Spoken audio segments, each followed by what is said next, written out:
शिवसेनेचे सहाय्यक जिल्हाधिकाऱ्यांना निवेदन. निकृष्ट धान्य वाटप थांबवून दर्जेदार धान्य पुरवठ्याची जोरदार मागणी.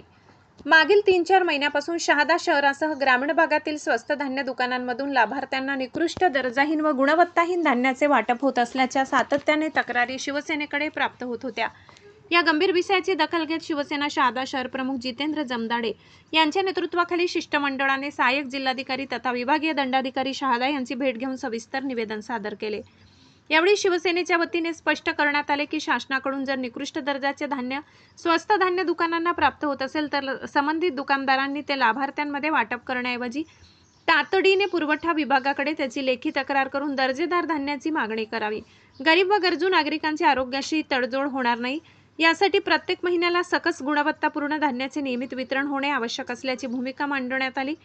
नंदुरबार जिल्हा अतिदुर्गम व आदिवासी बहुल जिल्हा असल्यामुळे शासनाने या जिल्ह्यासाठी विशेष लक्ष देऊन नेहमीच उच्च दर्जाचे धान्य उपलब्ध करून द्यावे अशी मागणीही यावेळी करण्यात आली. या मागणीवर सहाय्यक जिल्हाधिकाऱ्यांनी सकारात्मक प्रतिसाद देत शासन स्तरावर आवश्यक पाठपुरावा करण्याचे आश्वासन दिले. शिवसेनेच्या शिष्टमंडळाने काही लाभार्थ्यांच्या तक्रारींचाही उल्लेख केला. त्यानुसार काही स्वस्त धान्य दुकानदारांकडून दर्जेदार धान्याचा काळाबाजार केला जात असून लाभार्थ्यांना निकृष्ट धान्य दिले जात असल्याचा आरोप करण्यात आला. या अशा प्रकारात दोषी आढळणाऱ्या दुकानदारांचे परवाने तात्काळ निलंबित करून त्यांच्यावर कठोरात कठोर कारवाई करण्यात यावी अशी ठाम मागणी करण्यात आली. यावेळी सहाय्यक जिल्हाधिकाऱ्यांनी शासनाच्या मार्गदर्शक सूचनानुसार प्रत्येक स्वस्त धान्य दुकानात काचेच्या बाटलीमध्ये वाटप होणाऱ्या धान्याचा नमुना ठेवणे बंधनकारक असल्याचे सांगितले. मात्र लाभार्थ्यांच्या म्हणण्यानुसार बहुतांश दुकानामध्ये ही नियमावली पाळली जात नसून धान्याचा नमुना उपलब्ध करून दिला जात नाही. तसेच धान्याच्या गुणवत्तेबाबत लाभार्थ्यांनी प्रश्न उपस्थित केल्यास काही दुकानदारांकडून अरेरावी, दमदाटी व उद्धट वर्तन केले जात असल्याची गंभीर बाबही निवेदनातून मांडण्यात आली. यावर सहाय्यक जिल्हाधिकाऱ्यांनी स्पष्ट शब्दात सांगितले की अशा प्रकारे लाभार्थ्यांशी गैरवर्तन करणाऱ्या किंवा नियमांचे उल्लंघन करणाऱ्या कोणत्याही स्वस्त धान्य दुकानदाराविरुद्ध थेट तक्रार करावी. संबंधित प्रकरणाची सखोल चौकशी करून दोषी आढळल्यास कठोर प्रशासकीय कारवाई करण्यात येईल. भविष्यात सर्व लाभार्थ्यांना सकस, दर्जेदार व गुणवत्तापूर्ण धान्य मिळावे यासाठी शासनाकडे सातत्याने पाठपुरावा करण्यात येईल असे आश्वासन त्यांनी दिले. शिवसेनेने या प्रश्नाकडे केवळ धान्य वितरणाचा विषय म्हणून न पाहता तो सर्वसामान्य गरीब नागरिकांच्या आरोग्याचा आणि अन्न सुरक्षेचा प्रश्न असल्याचे सांगत लाभार्थ्यावर अन्याय करणाऱ्याविरुद्ध कठोर कारवाईची मागणी पुन्हा एकदा प्रशासनाकडे केली. महाआशापुरी न्यूजसाठी मुख्य संपादक लाला चव्हाण यांचा रिपोर्ट.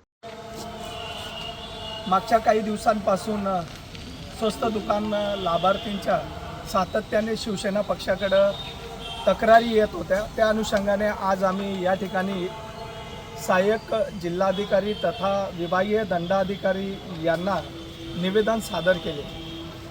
मागील काही दिवसांपासून स्वस्त धान्य दुकानाचे जे लाभार्थी आहेत त्यांनी शिवसेना पक्षाकडे तक्रार केलेल्या होत्या की स्वस्त धान्य दुकानामध्ये अतिशय दर्जाहीन, गुणवत्ता नसलेलं निकस असं धान्य वाटप होत आहे आणि मागील 3-4 महिन्यांपासून सतत याच पद्धतीचं धान्य लाभार्थींना दिलं जात आहे.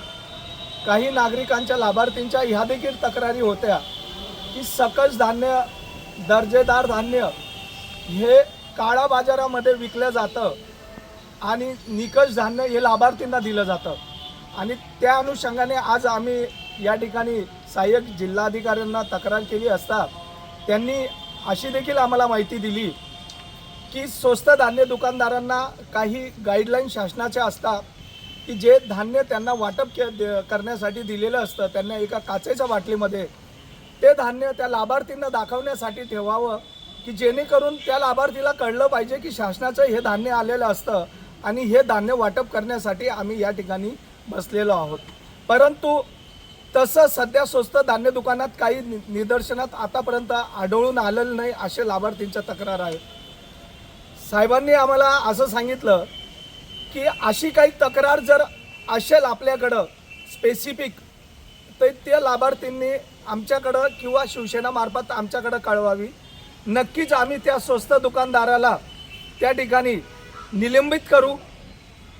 आम्ही सहाय्यक जिल्हाधिकाऱ्यांना या ठिकाणी निवेदनाच्या मार्फत एक इशारा दिलेला आहे की येणाऱ्या काही दिवसांमध्ये शासनाकडून सकस धान्य किंवा काळा बाजार जर होत असेल तो थांबला नाही तर शिवसेना पक्षाकडनं या ठिकाणी तीव्र आंदोलन असं छेडण्यात येईल.